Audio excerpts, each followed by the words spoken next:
too. So James, thanks for joining me this evening to chat all things high jumping. How are you keeping? Perfect. Yeah, thanks for having me. I'm doing well. We're probably about as far away as we could possibly be right now, different sides of the world, but different time zones. But no, it's good to be here. Yeah, no, it's definitely as far away as you can be. And look, it's been a few months since we've pretty much connected and wanted to schedule this chat. So I'm glad we're finally doing it.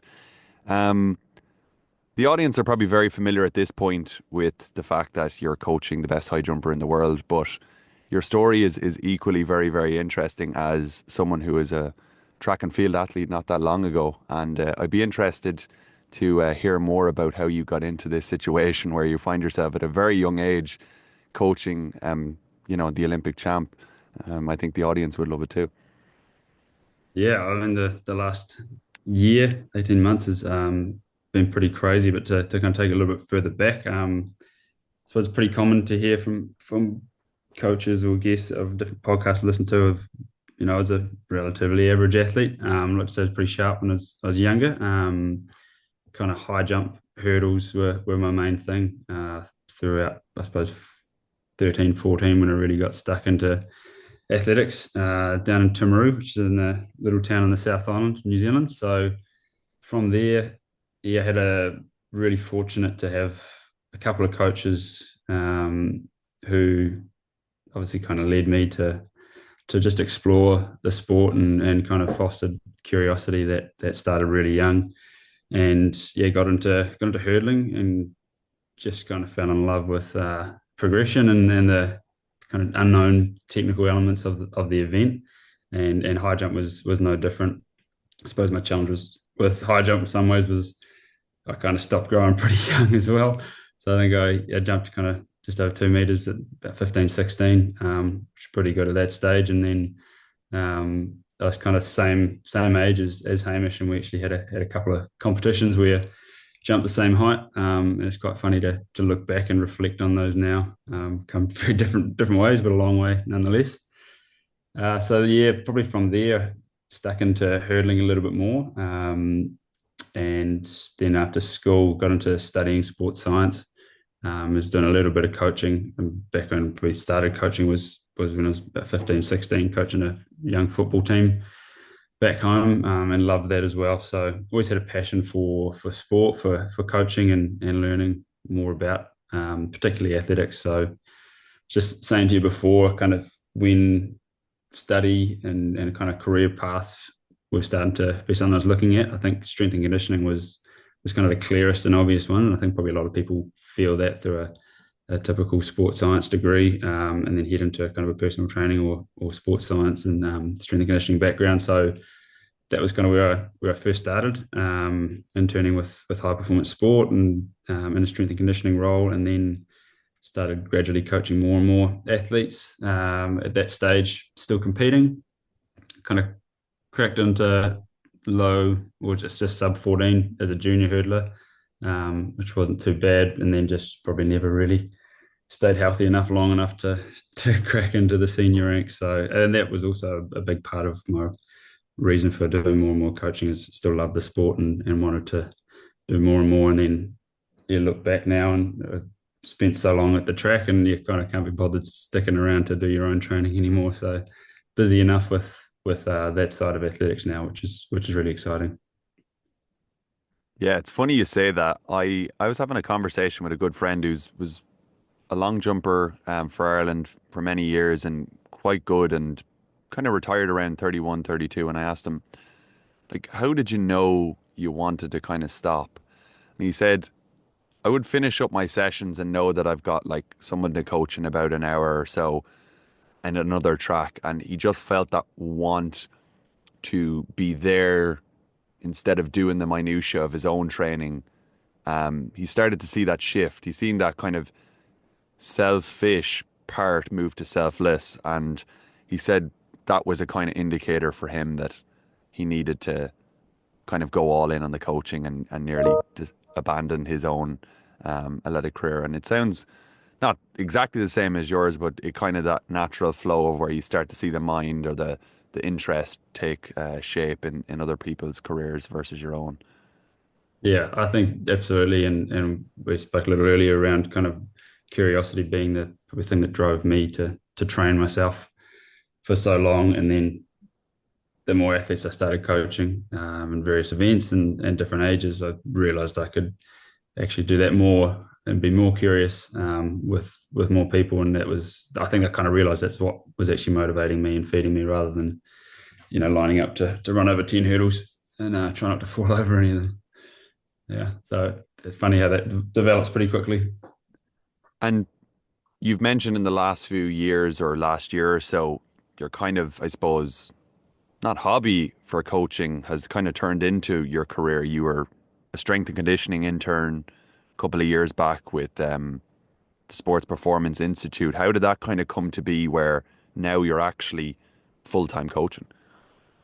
Yeah, it's certainly been a full on couple of years. I think it's probably about 5 years ago where Terry Lomax, was Hamish's coach and still a huge mentor of mine and of Hamish's, he kind of sat me down and actually started to lay out what a coaching career could look like, and really helped me take that first step and give me some freedom to coach other athletes as well, and got some support from Athletics New Zealand to start that journey. So that was the first time where I really saw that that was a possibility, to kind of use what I had done in sports science to actually transfer that into coaching. So yeah, I think without that kind of intervention, it would be probably more in the strength and conditioning and performance analysis type world. But fortunately, someone like Terry is able to kind of steer me in the right direction and show me what was possible. And there's not a lot. I'm sure in the same in Ireland, there's not a lot of coaching roles by any means. So to be able to be pretty young and be given some opportunities to coach and have that as a career was and still is. Yeah, very fortunate and very lucky to have that. Yeah, no, they're few and far between out there, but it is great that you've been given that opportunity. So yeah, just kind of I suppose since you've become more of a high performance track and field coach over the last year or two, like what's that been like? How has things changed at all for you? Have they I suppose just become better in the sense that you just have more free time to kind of concentrate on that aspect? Obviously you've probably been able to travel a little bit more with Hamish to competitions now and things like that. I'm interested to know, yeah, just how that kind of I know it was new avenue of coaching has been.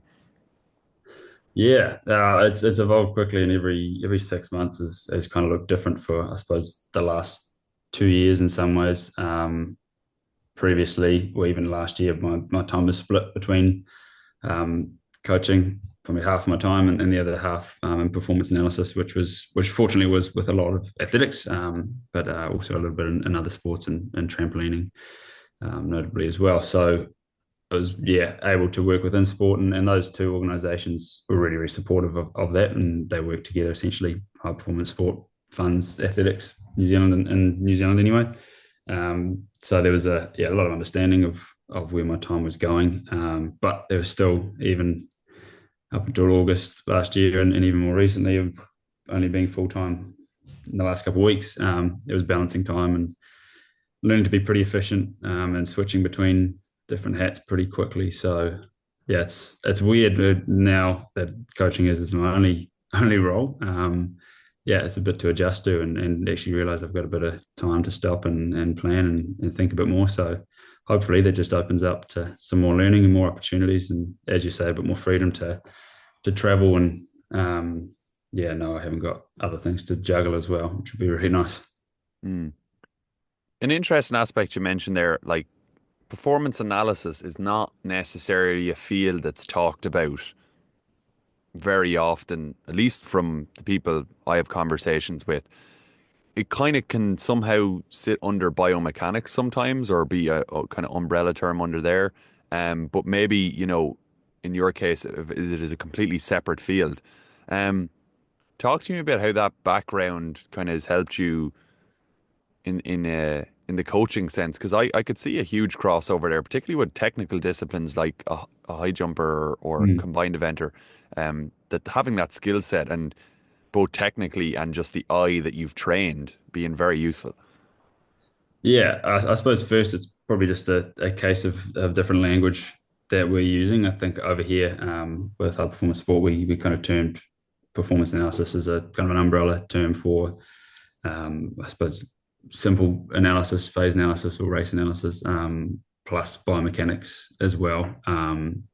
But in my opinion, kind of biomechanics is probably a bit more of an in-depth field and not something by any means an expert in, but is something somewhat of a lens. And you're right, that's probably where my kind of understanding or a joy of starting to understand athletics events came from a physics point of view, from biomechanics point of view, and then obviously the application that comes with that of trying to encode those messages to athletes and to support staff to try and I suppose facilitate change and then measure change and see what happens with performance from there. So yeah, I think it's been a really valuable time to spend in that performance analysis world, especially within athletics, and then yeah, seeing that be kind of a strong lens for my coaching career, I think is really useful, and obviously something I want to keep pursuing because there's a lot more to uncover.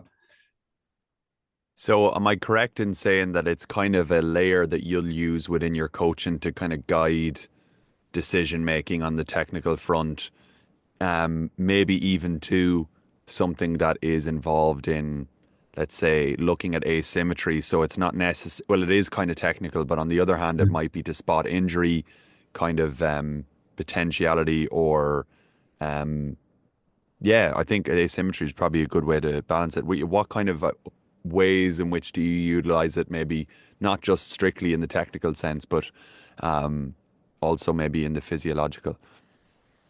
Yeah, good question. I suppose that kind of comes under probably the whole team that we have around like an athlete like Hamish. If I kind of explain that a little bit, so Mhm. yeah, my role is a coaching head coach with kind of that biomechanics lens, I suppose. And then Hamish has a really high quality team with Simeon Joplin, who's the strength and conditioning coach here in Christchurch, and Tamsin Chittick, who's a physiotherapist as well. And kind of those titles are probably not really doing them justice in a lot of ways. Like we spend a lot of time together, and my role sort of blends into S&C in some ways, and even when I'm traveling, it blends into kind of identifying movement and feeding back to physio in the same way that when Tamsin or Simeon is at the track for a jumping session, their leans in on the technical aspect as well. So I suppose my kind of lens is how do we one try and create a technical model and use that as a kind of a teaching tool, but also how do we measure what we're trying to impose as well. So I suppose that kind of comes to your an asymmetry question is using kind of performance analysis, if you will, to then create ways of measuring or just collecting data, which may even be supporting the physio and their data collection so that we can all be more informed around what they're trying to change, what I'm trying to change, or what we're trying to change physiologically as well. So kind of all intertwined together, but it requires quite a lot of time to spend together and work really closely. Yeah, that's very impressive. I can already sense that you're running a very tight ship there in a good way and a necessary way. And I think, in often cases that's where some of the smaller countries can trump some of the bigger ones. Like, that is probably not something that other countries have like at a high performance level. I'm interested to know, like, do you guys generally find it easy to work together in the sense like looking through each of your own specialist lenses? And like, how do those kind of conversations go, if you know what I'm saying, where you're trying to educate one another on, well, I'm trying to do this because I think he needs this, and you're saying, well, yes, but that's going to affect training in this way if you do this kind of intervention. That those are really interesting conversations. Yeah, I suppose we have to be really efficient, as you say, a small country, and yeah, not a massive pool of athletes to work with in a lot of ways. So I think with that comes our efficiencies in a lot of ways, and our ways of working kind of develop from there. So yeah, as I say, we all spend an awful lot of time watching jumping or being in the gym or even in the physio room all together to be able to understand and be on the same page. But I think a lot of it is how involved they are in the planning process as well. That there's give and take and there's push and pull for sure between if we're trying to change physiologically, say in the gym, rather than at this particular time, jumping may not be a priority. I think that honesty and that kind of trust with each other is really, really important. So I can know that whilst we're chasing particular adaptation that may come from the gym, what can I do jumping or with the approach that can still can still be progressive and we can still learn and adapt and kind of develop the approach and the jump that we want, say in August, um, but also allow for that training to happen outside of jumping, which we've all agreed on. So it's kind of somewhat trying to predict where we need to be, and then agreeing on what we're going about doing it, and then actually sticking to that. But at the same time, trying to get as close to the line as we can of maximizing jumping and maximizing everything else we need to do as well. So it's yeah, a lot of communication, a lot of back and forth, but a lot of trust and working together for sure. Yeah, that's brilliant, I have to say, just because I can kind of picture, you guys working in unison, and I like what you said there, like just kind of having that conversation around, okay, like we are going to work the approach or modify things because maybe there's a bit of fatigue there through a stimulus Mm. that the S&C wants to achieve, and the S&C is deemed it essential because we're 4 weeks out from a major championships, and we need to hit it hard now if we're going to hit it Yeah. or something like that. And yeah, that's the real like beauty of I suppose collaborative partnerships and things like that, is that you can really see something take shape. Equally nice when the coach is juggling it all together, like many of the listeners here. But Yeah. yeah, what I did this time for this podcast, for whatever reason, I thought it'd be good to engage with the audience and just say, what would you like to hear from James Sandilands? And um, something that was kind of coming up again and again was the physical components and how you maybe address that in the winter training plan. And um, maybe we can start there by just kind of asking you, what do you think are the main components to being an elite high jumper or just a high jumper in general, Mm. if you were to even work with an amateur? And how do you kind of distribute them across a general week, and progress them throughout the year? I know that's a big question, but essentially Mm. just your training plan is pretty much going to suffice there Yeah, yeah. No, that's in a cool. concise way, but Yeah. I suppose probably a first caveat to this is that Hamish is with the only athlete at that particular level, particularly in high jump, I'm working with, and another jumper who's in the 210 range and a younger guy. But very much n equals one with Hamish. So we've spent a lot of time to kind of develop what we believe for him based on his previous training, and what we wanted to do last year, particularly. But I'm not going to sit here and claim to know everything about high jump. I'd like to think I know a fair bit about Hamish high jumping, but that's a whole different thing. So I suppose for in general, but even for him, it's probably identifying what strengths do we believe he has and what does he need come the major championships, say Paris. So, like in an oversimplified way, looking at various different jumpers, we often hear terms of speed versus power jumpers in the high jump. And I think it's certainly much more of a spectrum than that. But if we can kind of identify what Hamish is, and his approach velocity somewhere around 7 to 7.5 meters per second through mid curve, so it's not massively fast. And he spends about 0.18, 0.17 seconds on the ground. So compared to some other jumpers of times gone by, or even like a Barsham right now, who's much faster, much shorter time on the ground. We know Hamish is going to be slightly more muscular, He's going to be allowed to be a bit heavier because of that. He produces force over a slightly longer period of time.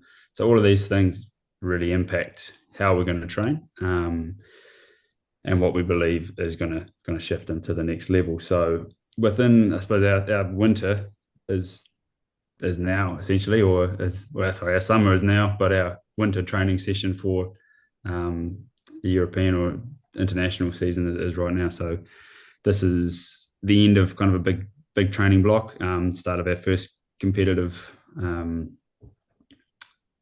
domestic block, if you like to call it that, before winter. So a lot of the training has been kind of high force, shift into kind of high velocity eccentric training. We're pretty fortunate to have a few quite special devices here, with high performance sport, that we're able to really crank those up, and see quite significant peak forces that we just can't get anywhere else, through probably things I can't talk about too much with what we have, but we've found that peak force and obviously great impulse through high jump is really important. The takeoff itself is something that's relatively difficult to measure, particularly with our budget that we have over here. So we have to kind of infer quite a lot based on and I believe some kind of other adaptations that we're trying to chase, off jumping, and also be as concise and thorough as we can of measuring the approach, so that we know we're trying to develop something that's going to lead to a big jump. So at the moment, with, as I say, kind of that more high force eccentric type work, is most likely to be jumping reasonably well off a short approach, knowing that's a more muscular jump, less velocity taking into the takeoff, but that's not going to be where we jump 236, or higher, hopefully higher into the 240s, come August and September. So allowing that to happen, and being okay with that being the case now, but really trying to ingrain what the approach, the necessary approach is going to be, and we almost build it. We do build it from the back of the approach forward, starting with the first couple of strides, and trying to make sure we're working through quite methodically, as far as what we can achieve on any given day, and what part of the approach is kind of being worked on in sequence. Knowing that at the moment, if we had the perfect approach, it wouldn't be able to take off nearly as well as we want them to in September, because that becomes kind of a more of a, I suppose, a tendon, connective tissue, fascial type jump, with that high velocity and the shorter ground contact time. So it's understanding where we are now, what are the changes we're trying to make, and what we're trying to build, rather than just building a really good short approach jump and then having to scramble all international season to find another jump, essentially, or another way of producing force. That's great. Because that gives me a load of different ways to pick on your little components there that you're going to progress towards that high velocity, short ground contact time.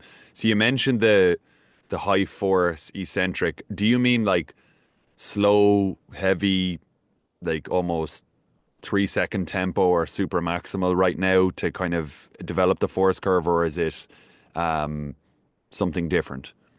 Ideally, not that slow, Okay. but overloaded eccentrics, essentially. Yeah. Overload So eccentrics. yeah, yeah. Another term. So yeah. So some simple ones we do, might be like a two up, two two legged up, one leg down, squat, and trying to really overload the single leg. That's probably the most simple. We can do that with obviously a variation of different exercises. And we've got a few other devices, as I say, essentially a bike that pedals backwards to overload you eccentrically. We're getting some numbers off of that as well of rate of force development, which is really useful for us. So yeah, I think in the past I've kind of looked at eccentric training as, and it's been kind of muddled up with tempo training in some ways. But the overload is a really important factor in that, and making sure it's actually getting some significant load. And if you can control something down for a 3 second tempo, that may be heavy enough, but probably not something that Mm, you genuinely almost cannot handle, in a safe environment as possible, which is a challenge.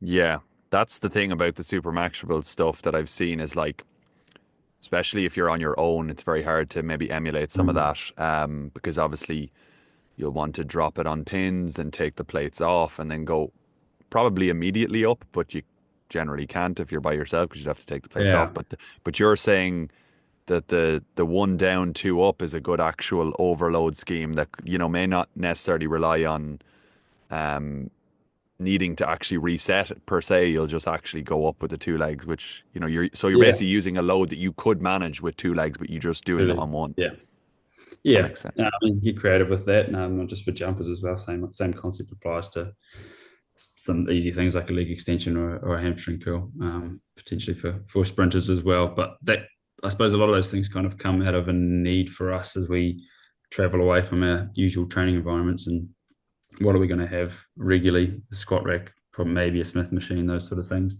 are Mm, something we know we can safely load pretty well. mm, Maybe a leg press for some athletes as well. So it takes some creativity, but it doesn't have to be a lot either. It doesn't have to be 15 different exercises. It can be a couple of key priority ones that we really try and target and make sure to keep measuring and see what's shifting with it as well. hmm So, that's one component to the whole kind of, I suppose, development of physical capabilities. The other ones, I'm sure you're jumping from short approaches right now, whereas like you'll probably start doing longer stuff. Um, Tell me about like some of the other aspects, like sprinting distances or anything like that, or are they being kind of monitored with, resistance or something like that to kind of emphasize again the force curve and how that will develop over time? Yeah, we're doing a little bit with a 1080 at the moment, particularly over some accelerations, just some loaded resistance. They haven't drawn too many conclusions from that, but probably more so from the sprinters, to be fair, than high jumpers. But it is, we've done sled work in the past, as kind of concentric power work, so it's nice to be able to measure that more accurately, more regularly now, which is great. I think probably to explain, like we're very simple people in a lot of ways. Like we kind of break our training down into to jumping, to gym, and track training, in the most simple terms, and making sure those kind of three areas really complement and fluctuate as they need to, as I said before, to make sure the main thing that we're trying to chase is the main thing, at the moment. So a lot of the track work for Hamish, we believe speed and power are important, but it almost is in a movement quality sort of sense. A lot of his running is actually to just see how he's moving, what kind of postures is he able to hold, what is he not able to hold, and that kind of straight line running gives us some indications of how we may be able to actually transfer that to a curve as well, and then let's do some running around a curve. So accelerations, and speed are important, but not massively measured at the moment anyway. I certainly could be wrong, but a lot of that is to try and bring in kind of a connectedness, I suppose, or more of a bounce or a fascial type run where we're just allowed to open up and see how he moves and kind of see how that may transfer later on, rather than purely chasing speed. Because as I said, with a jumper like Hamish, he's running at possibly 7.5 meters per second at most around a curve. How fast do you need to be able to do that, to manage that? Don't necessarily have an answer, but it's probably not chasing max velocity, all the time. And obviously, some of the risks that may come with that as well. Yeah. Is there ever a time where you'll want it for a stimulus on its own? Like let's say, we know that if we stretch him out to 40 meters or something like that and get him to do a fly 10, like it'll elicit something that we want for a specific reason. Probably more so acceleration, Okay. kind of 20, 30 meter acceleration. I think that there's a kind of alluded to with Hamish and muscular power being quite important. That obviously the acceleration does tie into a bit of quality and how he's moving and how connected he is as well. But we can make some kind of judgments on concentric power, from acceleration. So that's something we do measure pretty regularly. And if it gets to a pretty reasonable sort of level, it's how much more do we need to chase. But as a stimulus in itself, it's, yeah, I think running and being able to move in a lot of different ways with a lot of variation is still really, really important. It's just managing all of the different training modes and making sure when needed to that jumping is the priority. So at the moment, just going back to the eccentric stuff and what you're doing at the moment more specifically, given that that is quite fatiguing, how do you modify maybe the plyometric side around that? Are you doing primarily static jumps or extensive work to kind of, match the intensity levels or not to kind of go actually at the intensity levels from two opposite Mm. sides, if that makes sense? Is that are you sacrificing that maybe power reactivity side to compensate for what you're doing in the gym? Yeah, I think at this stage with the load that we're trying to get in the gym, the plyometric stuff is less of a priority, and that kind of ties into say more kind of tendon fascial type elasticity that we want later on. We need to keep in touch with it so that when it does come back in, it's not too much of a stress. But what we can do is even slightly more horizontal plyos, but keeping them relatively short. So if he's in a really heavy block, really muscular block, we may do standing longs and standing triples that are still on that same muscular end of the spectrum, if you like, rather than running in doing speed bounds or 6 or 9 bounds where it becomes a different stress and a different kind of training mode in itself. So as long as those two things can kind of complement each other and they're not trying to achieve different things at the same time, then I think you can do both pretty successfully. It's just when the conflict starts that one of them's going to have to drop away. So it comes back to that: what did we sign up for? What are we trying to chase at the moment? So if we're getting smoked in the gym, but we agree that's really important, then that's what we'll prioritize.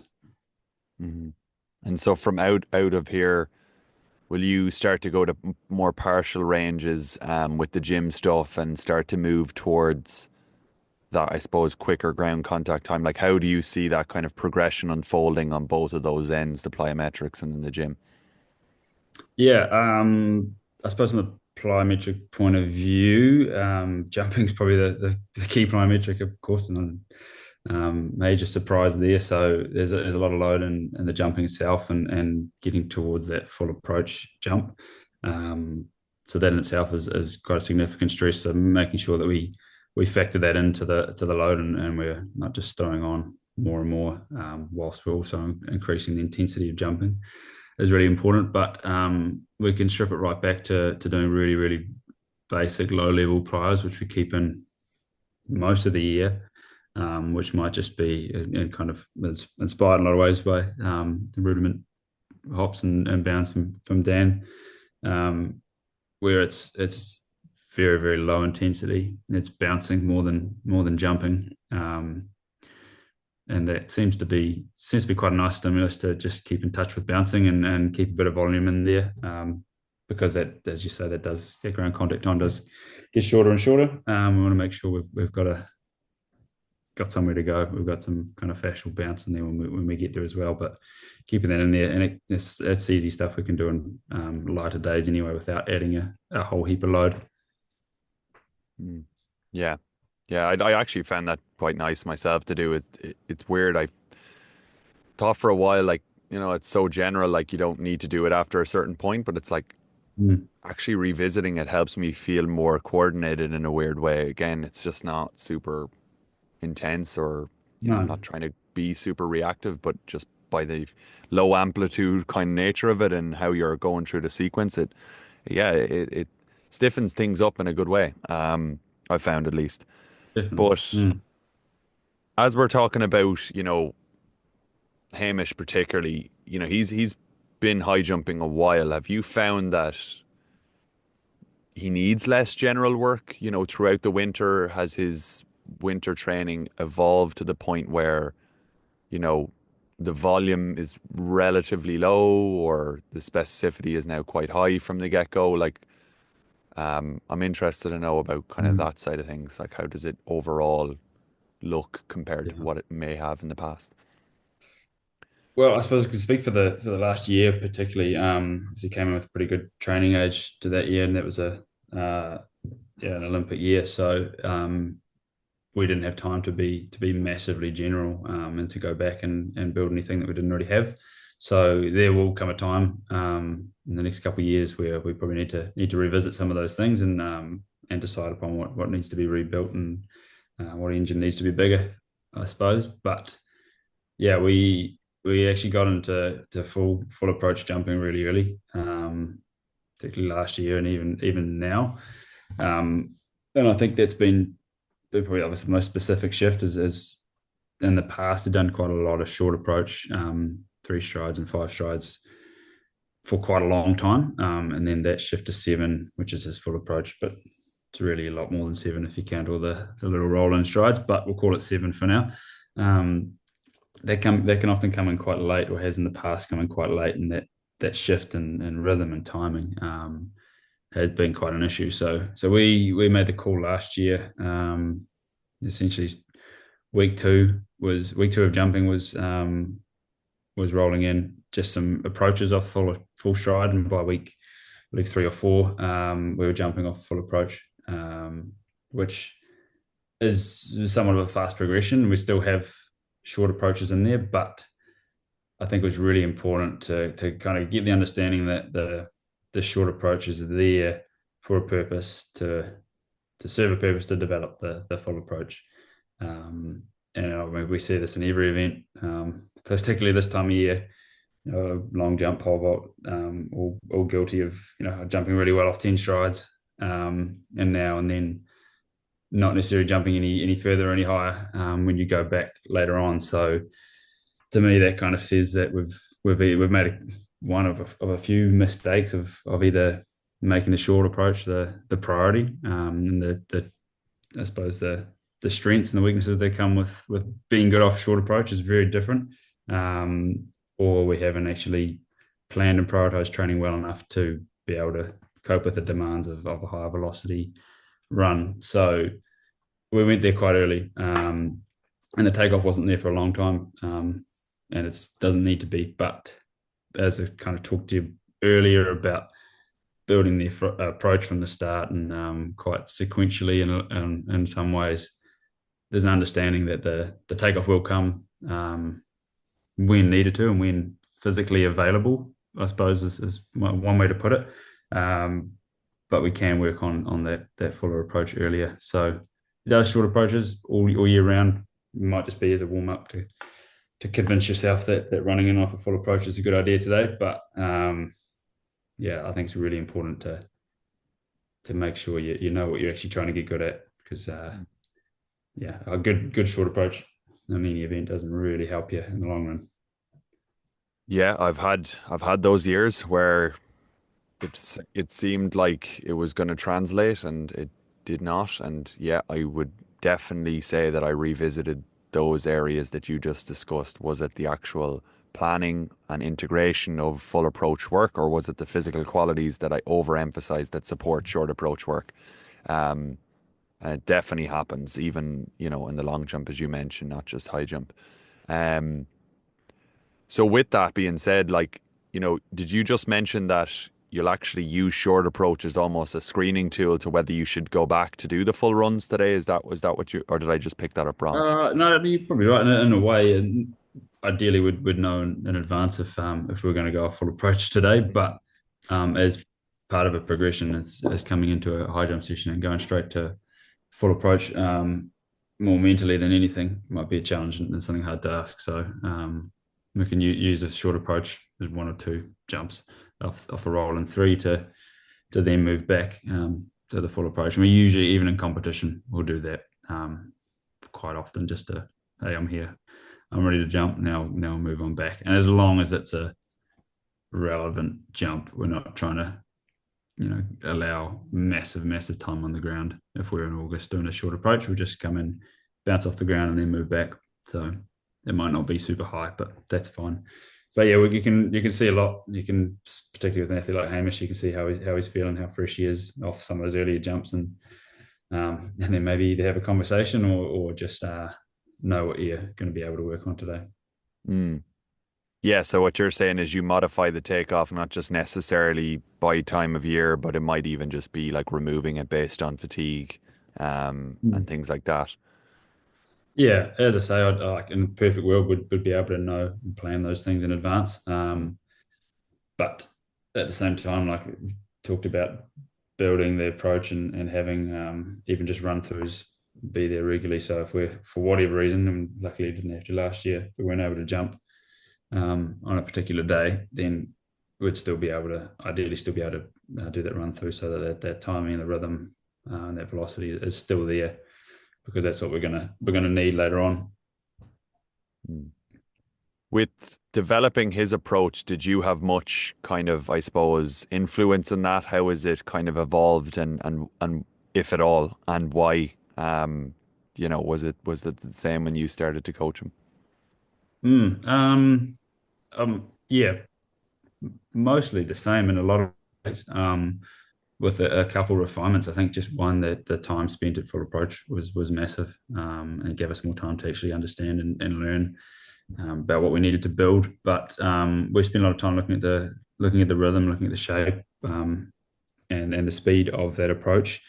And the actual changes that we made were probably really small in a lot of ways, but the way they were built meant that they were really consistent. So we moved on from talking about the first two strides when we knew those first two strides were there all the time, and that was ingrained rather than working back from a takeoff and having everything else be really inconsistent. It was after those first few weeks, we didn't need to talk about the first two strides all that often because we just hammered that in so much. So ideally, the later we get in the season and closer to the key events, is the more we're talking about the last stride or the takeoff itself.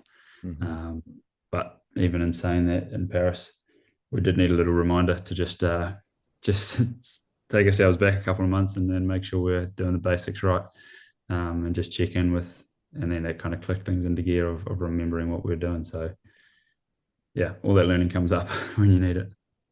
Yeah, that's an interesting one. So, a lot of coaches will think that coming close to a majors, you ought to be kind of in the most specific form of training and frame of mind, that as you say, we've ingrained the last or the first two strides, which I'm assuming is kind of what you'd want so that, fluctuations aren't happening later. That's kind of your starting point. But correct me if I'm wrong on that. But from there, you had to go and revisit towards a major championships. I think that's something that, sometimes our little progression charts don't necessarily Mm. allow for, if you know what I mean. So yeah, I'm Yeah. really interested to hear about that. Well, it was in the major itself, and interesting, and big competitions can challenge you for sure. And Hamish had some challenging moments, particularly in the qualifying. But because of the way we'd used the same language repeatedly, describing the intent for the start of the approach and the curve entry and mid curve and so on.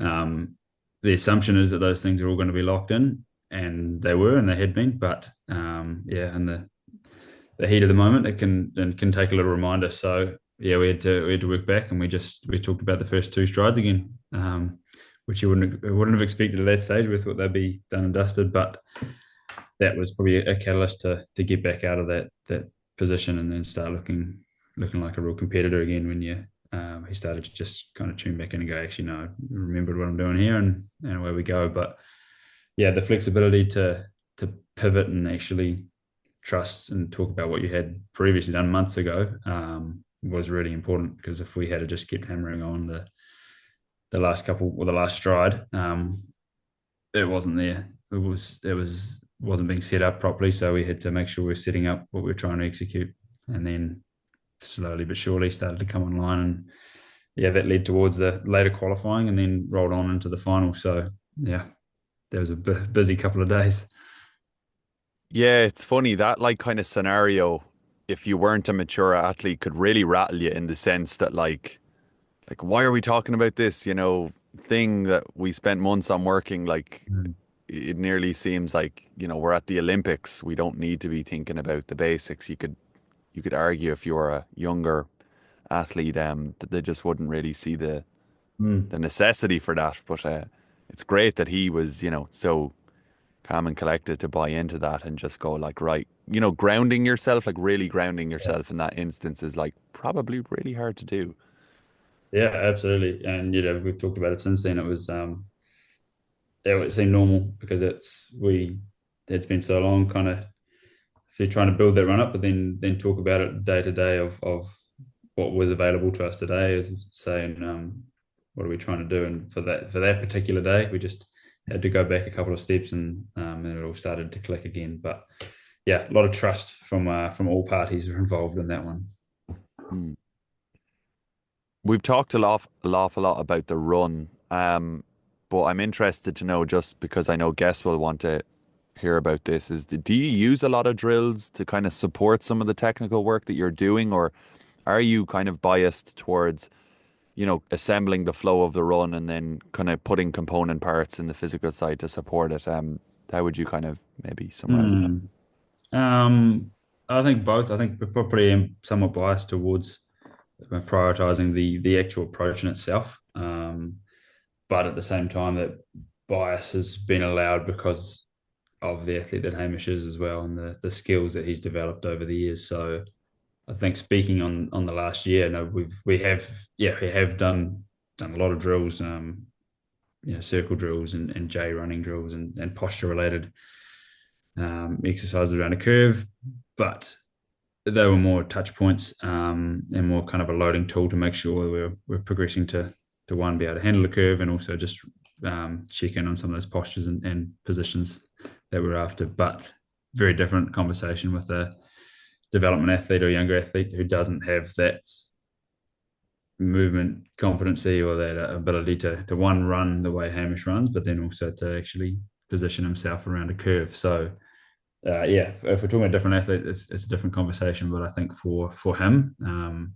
as much as we could, keep it simple towards the approach and towards jumping, and then the track things that I suppose we talked about, the running, and even some of the plyometrics were to support that, um, rather than be a massive skill component in themselves. So some like I suppose say circles and J's, and then a couple kind of rhythm based drills throughout the curve, but other than that, and some high skips and three stride skips that we kind of developed for the takeoff, it was pretty simple. Wasn't an awful lot of drills needed this year. And to say we may need to revisit more in coming years if we decide we need to make a technical or skill based change. But yeah, they've got to be there for a reason, in my opinion, of something you're trying to change or trying to ingrain. Mm. Yeah, so it is really just like kind of modifying based on what the athlete needs in front of you. So, for example, Mm.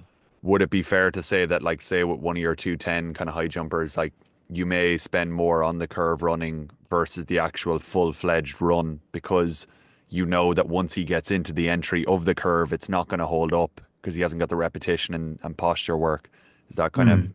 somewhat Yeah, along the line? and yeah, that particular example, like he's got a different athlete and runs at a different speed as well, so it kind of becomes a different challenge in itself. But yeah, you're right. We do spend more time in the kind of skills and drills department, and then even more time developing the run without the jump as well, which is an interesting conversation because obviously with the long jump, if you do a run and you don't take off at the end of it, it's a very different, relatively a small difference, but an important different approach to when you actually jump, particularly in those later phases. So it's important to try and build it as if there was a jump there, but the repetition we can get of doing run throughs without a jump, and working on different parts of the approach are really valuable. So we try and spend a fair bit of time and ingraining that. Yeah, that's it's a good point about the long jump in particularly because I feel like if I don't take off at least for a good portion of the year, I think there's a real like timing element. Just same way with the high jump, really. But you just can't really neglect that quality. You really need to It's get quite that kind important. of Yeah. yeah, like the timing. I feel like specifically if you get very high levels of speed relative to the person, like to dial that in and transfer it is hard and takes a lot of like repetitions, but repetitions where you're like at that speed and you are going for it, trying to really bomb through it technically in terms of carrying your posture and not backing off. Because a lot of like, oh, I actually wonder about that for high jump as well. Like, if let's say an athlete develops their speed or enhances a physical quality, like, do you ever see, I suppose, signs of wanting to back off or not fully commit, if that makes sense? I see that with long jump, but Mm. I'm wondering is the similar kind of, or is the same true in high jump to some degree? Yeah, absolutely. I think it's the same in every event. Sure you ask triple jumpers or pole vaulters the same. And it's kind of we talk about like in high jump moments of hesitation, I suppose, if we're watching a jump. Are there any moments where whether or not they know it, the athlete's doubting and making an adjustment to kind of modify their speed? And long jump's a big one. You start to see people get close to the board and then all of a sudden they start overstriding and tell you, oh, I thought I was going to foul, but really I don't actually trust that I can take off with the speed, so I'm going to make an adjustment here. It takes a lot to realize that and to I suppose create awareness about that. And high jump's no different. Just happens to be usually at different speeds and running a curve. So a lot of ways an athlete can do that. They can cut the corner on their curve and then make it a more direct approach. Or the opposite, go even wider to possibly slow themselves down. So it's not just necessarily stopping running, but changing the shape of their position as well to consciously or subconsciously get themselves into a more familiar position. And I think that kind of goes back to that short approach kind of philosophy. If we spend a lot of time developing that, then you may see elements of a long approach have adjustment at the last minute to try and get into a position that I've just been doing for 6 months off my short approach. But those two things no longer work together. Mm. Yeah, so you're seeing like a brokenness nearly in the approach or like a Mm. stepping out of the curve almost, is that kind of Yeah, thing? yeah, a change in the curve or just an incomplete stride, perhaps, where the stop trusting themselves to keep running and will naturally slow down because of that. It can be a very, very subtle difference, but we're not talking about massive speed in a high jump. It's can be quite catastrophic. And the solution there, is it almost always technical or is it I Mm, find this interaction very, very interesting because I think sometimes most of the time it's probably technical in my or even just committing it, like telling yourself mentally, right, I'm going to commit to this. Um and obviously, technical by which you're kind of coaching that out of them. But there's an interplay between the mental and technical, I guess. mm, Um but is it sometimes physical as well, in the sense that like, okay, I am running at this speed, but I haven't maybe dialed in the elastic qualities to take off at that level. mm. I've asked a few guests this question actually before in some way, shape, or form. Um, in that, like, once they have that kind of stiffness, they'll actually kind of trust it as well. I don't know if that makes sense. No, I get you. Yeah, yeah, I see where you're going. I think you kind of hit it with you mentioning being a kind of elastic jump at a faster speed in some ways, but we've kind of talked about some of these slower jumpers being perhaps more muscular, but they're I mean kind of producing force in a more muscular way rather than an elastic way. But essentially, the what will happen with the faster approach is that the contact time in that window to apply force gets shorter and shorter. So the physical qualities needed to produce the same or if not greater force are very different at different speeds. And it's a technical and it's a physical and it's also probably planning and a directional fault in a lot of ways.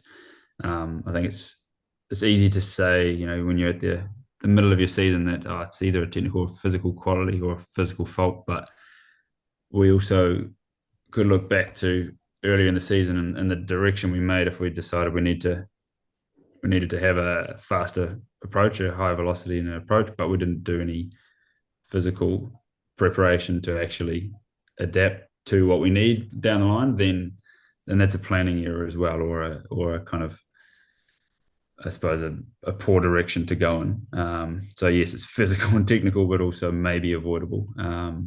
And just actually having a really clear physical and technical model may be something that can avoid that in some ways. That That's kind of that's a Yeah, it does make sense. It's like, why are we here? You're asking the question of yeah, why did we get here? How did we get it mm, to the point where you are sticking in this place, yeah. essentially? We need to be here. Um, yeah, like it was something to do with overcooking one element maybe and not undercooking another. Would that be an accurate way to say it? Yeah, yeah. If you've spent so long developing a faster approach and not working on the potentially, for example, the elastic qualities needed to take off at that approach, then Mm.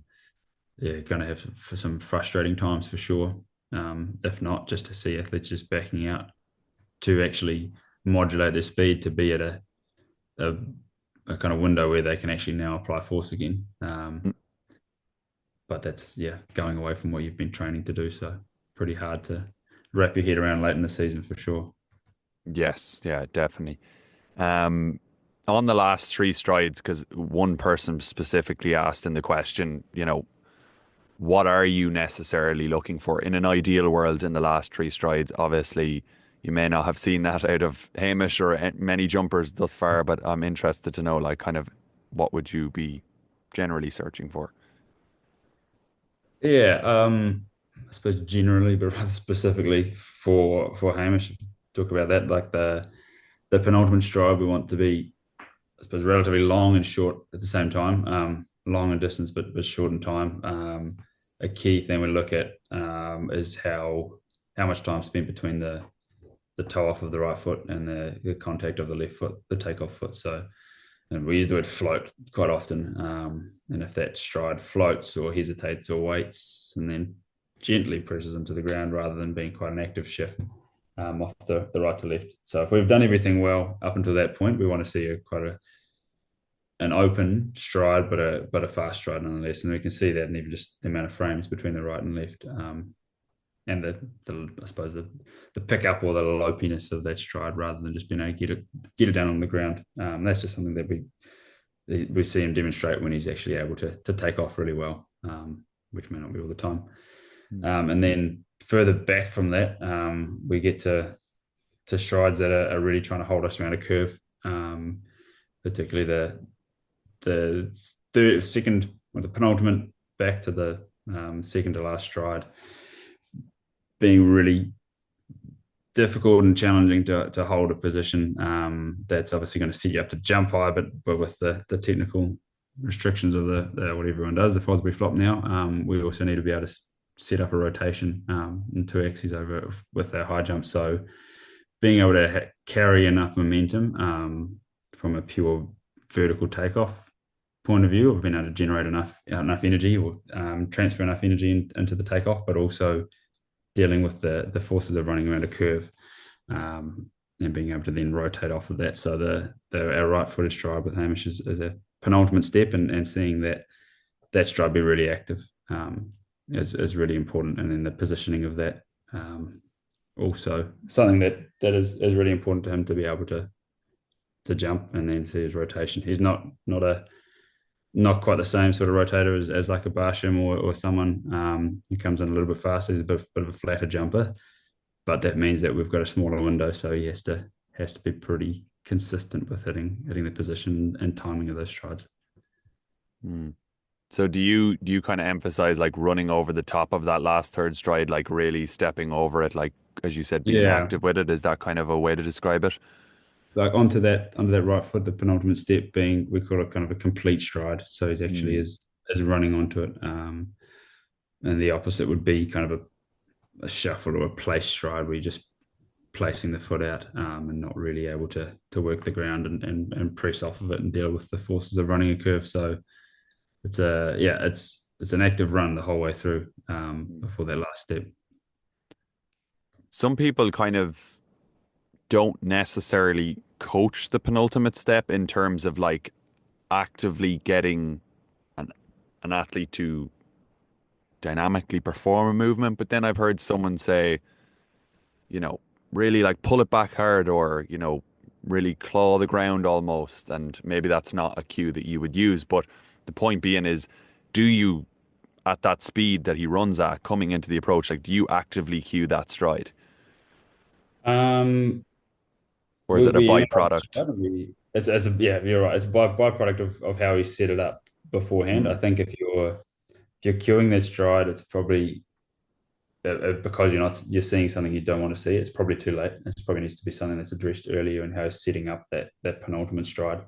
And for Hamish, we don't not something we have to talk about often, but we do review and analyze how long that stride is and how quickly he gets onto the takeoff foot. So, but it's not an active claw of the ground or reach in some ways. It's more of a kind of tool to identify has he done things well before that, and this is an indicator that the rest of your approach was optimal, and it got you in a position to be able to take off.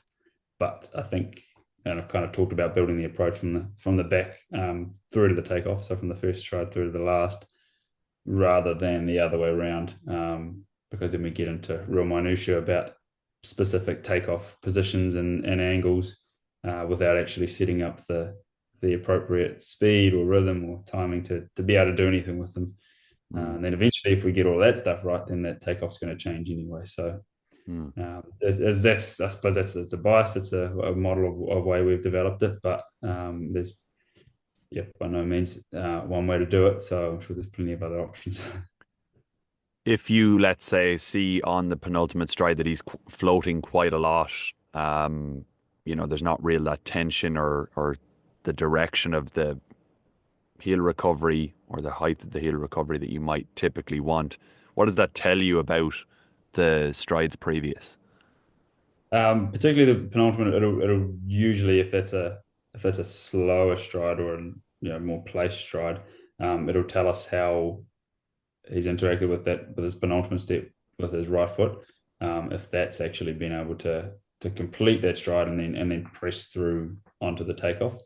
So we do talk often about pressing through the right foot and dealing with that last stride of the curve. Um, and then it's almost working back from there. If we're not seeing that on the penultimate step on the takeoff, are we seeing this complete stride and press through the right foot? If we're not seeing that, are we seeing a complete run from the left and so on and so forth and working our way back? And because of the way we've developed it, hopefully we don't have to work our way too far back. But there's usually a fault or a decision or a change that's been made earlier, and correcting that will allow for Hamish to kind of find his own optimal takeoff, and then we find we don't need to talk about it quite as often. So we've set it up and away he goes, and he's experienced enough to know what that feels like. Hmm. Yeah, do you find that with your coaching, you're really trying to enable athletes to kind of guide themselves within their execution of things? Like, is it very much your priority to make them self-sufficient? Yeah, massively. I think in a lot of ways my role as a coach is to raise awareness for what an athlete is doing, and it's a really fine line between, I suppose, showing an athlete too much of what they're doing and they're becoming quite real pedantic about what they're doing or overthink and overanalyze things. But I do believe that in teaching and showing and trying to explain different technical or physical elements and give them the responsibility and the awareness uh, to kind of match up what I'm saying with what they're trying to feel is ultimately because it doesn't really matter what I say if it's not an appropriate language and something that they can understand. So it becomes, yeah, trying to guide them. And some people take less guiding because they're hugely experienced, and some people take more guiding because they may not have the reservoir to be able to call on an understanding of their sport. But as long as athletes are relatively interested in that process and being able to learn and understand an event and be curious themselves, then I think that's where I, yes, find a lot of joy in coaching. Mm. Yeah, definitely. I think if an athlete is showing up with the right attitude towards that, doesn't really matter too much what phase they're in. You'll kind of give them what they need, or you'll try to give them what they need, but it's very hard when it's maybe not massively important to them, if that makes sense. It's maybe a bit harder Yeah. work. Yeah, I agree. Yeah. With the technical development, I was saying as well, if you're working with, let's say, an athlete, they're relatively young, um, do you find it kind of hard to maybe toe the line of being technical but not complicated, if that makes sense? Is it a Mm. tough balance? Has that been something that you've had to work on? It's something I've had to work on, is that like giving them a kind of enough feedback on a need to know basis, if you get where I'm coming from. Yeah, I think it's at all levels, to be honest. Even at the very highest level is making the complicated really simple. And yes, you know, you can make professional athletes at the top of their game, but they still want a concise, thorough output from their coach, in most parts anyway. So I think the coaching development or young athletes is hard because you have to develop more ways of communicating to different people, and that may not have the understanding that you have, but that also helps coaching the elite as well because the feedback may not be at a training session, may not be that great, it may be really simple, but it has to be meaningful when I am giving feedback, when a coach is giving feedback, and in their language as well. So yeah, making complicated simple is the yeah hardest thing to do, but really important. And there's no point me just harping on about my own beliefs and what I'm trying to get them to do if it's not relevant and not something they can understand, at least eventually anyway. And just on that note, have you found that you have to really pay attention to what like matters to the athletes to kind of convey that message? I've found that I've had to really understand, like, okay, like I'd say I've prescribed this gym session. I see that an athlete's not necessarily hitting the intensity that I want. And this isn't necessarily technical, but I think it still goes into that kind of umbrella of communication. Um, you kind of have to speak their language to kind of get them to up it, if you know what I mean. Like, kind of tell them a little bit more about, like, if you do this, like if you're kind of a power guy, and if you do this, this is going to really help you tap into your strengths. And then, sure enough, they show up to the next session and they're doing it as intended. It's an interesting one how you could really tap into an athlete. I'm wondering, like, do you kind of take similar approaches sometimes? Yeah, at times, like I think yeah, everyone needs direction. And your example there, you just made something that seemed possibly in their head less important or meaningless or not as meaningful in some ways, and you raise their awareness of the value of it and what it's actually doing. And yeah, some athletes just like to jump at the same time. They may not care about other things and they just like to jump, but and that's where it gets tricky, where they just like to sprint or whatever it is. Um, but being able to have really open and honest conversations with them about if we want to improve performance, then this is the direction we need to go in, and these are the compromises we're going to make. This is where we need to be targeted or whatever it is. But yeah, you essentially just raise their awareness to what's important, and you've spoken the performance language of helping to create an adaptation. And I think as long as you can follow that up with showing that benefit, if we can then show, hey, look, this you did improve these qualities improve through what we talked about a couple months ago, and now your speed has improved or whatever example that may be. So as coming back to those moments as well, makes it really really powerful for the athletes, I think. Mm. Yeah, kind of. I think an athlete thrives off those small wins, and not even that, just those little anecdotes where, like, even like, let's say how a competition goes and it maybe was like raining, or I don't know, like really bad conditions for some reason, and they jump really well, and then you show up to another one and then it's like, remember, like we done this before. Like, those little kind of moments really help you maintain confidence, I think. Yeah, for sure. And I don't think as coaches we realize how much athletes listen at times as well. And what we say can matter and can have a pretty lasting effect, even if we think it's just a simple comment or a simple cue. it can mean a lot. So realizing that that messaging is really powerful is important to make sure we can use that in the best possible way. Have you found that, like, let's say you get closer to the season, that you actually try to say it less? Is that something I've heard coaches say that over time? Is that, like, their voice has to remain somewhat, purposeful, and so reducing the communication is very important to have that effect, to create that awareness at that time. Do you believe that, or do you do that yourself? Yeah, I don't think it's a belief of mine in some ways. I think it should happen via the process of, as we say, raising awareness and kind of transferring that accountability to an athlete as well.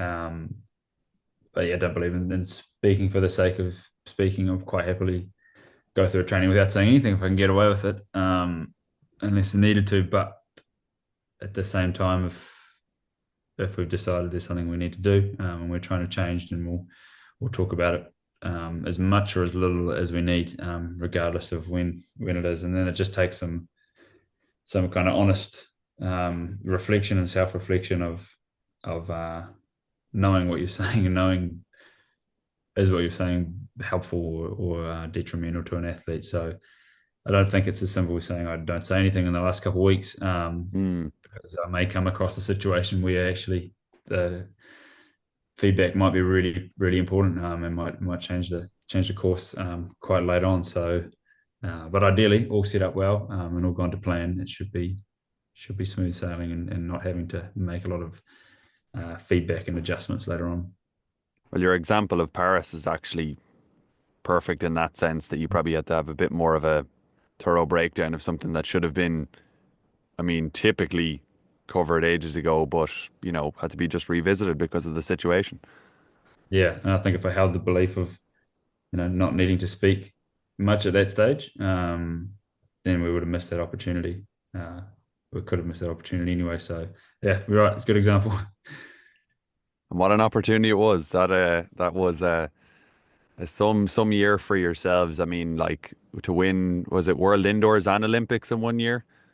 Yeah, yeah. That It had was to a. been. Sorry, go ahead. Mm.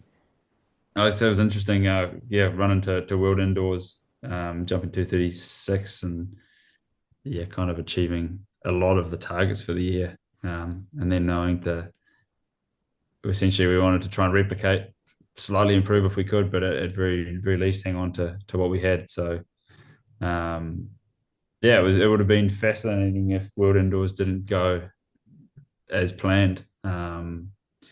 And it could have been as simple as like Hamish won the competition in 231 and then decided to keep going and jump 236. If he had stopped at 231, we probably would have, I suppose, questioned our method somewhat because we aimed for 36, 38, and that may not have happened. So yeah, small margins and single jumps can change plans and change philosophies entirely. So it's amazing what that did and what we tried to then replicate and push onwards. And I think we had some bigger jumps later in the year, but with high jump, you've got to have the bar at the right height, and that's half the fun of it, really. Yeah, that's a good one. I really like that. Like, I don't think people under outside of the sport necessarily understand what you just said there, but like the the fact that certain jumps can change your whole philosophies, like, that is so true. I mean, people will think that when long jumpers say like, "Oh, I had that foul," like it's, Mm. stupid thing to say, and like in some ways it is a stupid thing to say because it didn't happen, and that's the truth. But when you're looking at designing a training plan and you're like, okay, like, did we achieve what's possible? Like, if you saw signs of those components coming together, like, i.e., he was able to take off at said speed and said position, it was just more of a steering error, to some degree. Like, that is different to, not doing it at all and running like, slightly less fast and jumping like 40 centimeters less. Like, Yeah, that does dictate then what plan you might bring into the next phase or whatever that might be. yeah, absolutely. Yeah, can certainly guide you quite a lot. Where yeah, I think every event has got some restriction that's put there just to frustrate us a little bit. And long jump, great example of that. But yeah, you're right. We can learn a lot from those almost there performances as well. But yeah, making sure in a long jump particularly, you can still see an 8 meter jump perhaps if you did a small foul, and that gives you all the confidence that you're on the right track. And then a small adjustment. What do we change? What do we keep to try and do that again? But on the board and high jumps was no different, and then world indoors to Paris was no different for us really. Yeah, it's that kind of accountability to say like something does need a change to maybe get it on there, but it's not perhaps the big lofty changes that, would have been assessed or considered if we, were jumping again 40 centimeters less to Mm. where we probably think maybe the tank needs a good kind of top up in a physical sense. But yeah, just rather that the steering maybe needs to become more of a priority, and more full approach takeoffs at that speed and stuff like that need to become more of a priority. So it is important to kind of know where, I suppose, this is where we're going to make the change, because we have to be honest that it didn't happen, but Mm. it was still almost, so it maybe isn't drastic. Just to kind of wrap things up, James, I'm interested to know, have you ever received any particular coaching wisdom or, yeah, feedback that you think like is something that you keep with you like very, very closely? Yeah, probably a lot in a lot of ways, and really small things. I'd love to have a one liner that someone said to me that resonates like a movie going on, but it's more the lessons that kind of some of my early coaches taught me. And my first coach in Timaru was Grant Lord, and his style of coaching was very very individual and very, I suppose, person focused. He was coaching me as a person doing these events and trying to improve. So I've taken that on massively to coach the person in front of me, I suppose. And that's just as interesting and complex and wonderful as the events and the physical and technical changes themselves. And then also a coach, Ian Beard, who had a lot to do with, who coached Tom Walsh when he was growing up as well. So massively respected to coach in the same place. And his kind of philosophy was certainly more grounded in physics and biomechanics as well. So the little anecdotes and the riddles and the way he taught and thought about things, I'm still deciphering kind of messages that he may have said 12 years ago, and they pop up and I go, "Oh, that's what he meant. I understand it now." Which is really cool. And I'm pretty sure he did that intentionally just to kind of keep me thinking for a few years, but massively grateful to those people. So yeah, that's not a one liner by any means, but I suppose coaching the people and then having a real love for the understanding of events is something that'll always stick with me. Well, it's like the opposite ends of the spectrum nearly, if there was such a thing as the art and the science of coaching. You've just Yeah. demonstrated the necessity for both and how you can't forget one without the other. And I love those as well, those little moments where, you were just at some track being an athlete or coach, listening to feedback being given to yourself or another athlete, and you're thinking, what are they talking about? And then an event presents itself, or do you, as an athlete or coaching, kind of makes you realize what that was at that point in time. It's actually funny. My coaches have told me about times when they were with Dan Paff or something like that, you know, that was the exact experience they um, kind of encountered all those years later as well. It's very, very kind of personal, but also like common among everyone who gets involved in coaching to experience those moments. Um, Very what rewarding to eventually catch them later on, but also frustrating that you're like, oh, I wish I could have just been there to understand it at the time. Would have made this a lot easier. But I think that's part of the journey, isn't it? Yeah, absolutely. I have to thank you for coming on so late. I know it is getting late over there. It's been an absolute lovely chat, and I know that many people will be very looking forward to this conversation coming out. We actually have a group in Ireland just to close out. Is It's called Hang Out with High Jumpers. There's a lot of big high jump enthusiasts down in our country, and I know they've spoken to the likes of Alex and Matthew Horsnell and stuff like that. So I think when they find out that I'd had you on, they'll be pretty keen to check in, along with many others, because we got a lot of feedback on the question side. So again, James, yeah, I would really like to thank you for coming on. It's been really lovely. Yeah, not a problem. I really enjoyed the chat myself. So thank you very much.